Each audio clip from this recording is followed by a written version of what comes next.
శ్రీమాత్రే నమ, శ్రీ గురుభ్యో నమ. హరి ఓం.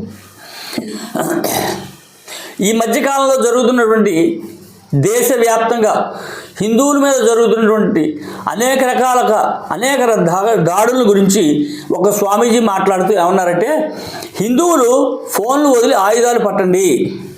ప్రస్తుత సమాజంలో హిందువులపై దాడులు రోజు రోజుకు పెరిగిపోతున్నాయి.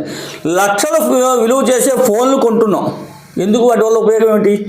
వాటికి బదులు ప్రతి హిందువు కూడా తనని తాను రక్షించుకోవాల్సిన కావలసిన సామాగ్రిని దగ్గర పెట్టుకోండి. ఆయుధాలను పట్టండి. ఆయుధాలు మీ రక్షణ కోసం పట్టండి. సమాజ హితం కోరి హిందూ సమాజాన్ని రక్షించాలంటే మన దగ్గర ఆయుధం ఉండాలని చెప్పి స్వామి నరేంద్రనాథ్ స్వామి ఒక పత్రికా ప్రకటనగా చేయడం జరిగింది.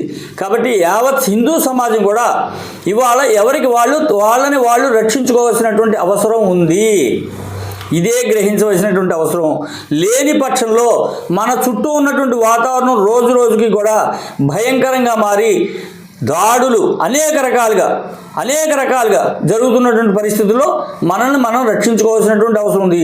దానికి చిన్న ఉదాహరణని వాళ్ళ పశ్చిమ బెంగాల్లో జరుగుతున్నటువంటి దాడులన్నీ కూడా మనం కళ్ళతో గత వారం 10 రోజులుగా చూస్తున్నాం. కాబట్టి యావత్ హిందూ సమాజం ఇప్పటికైనా మేల్కోవాల్సినటువంటి అవసరం ఉంది.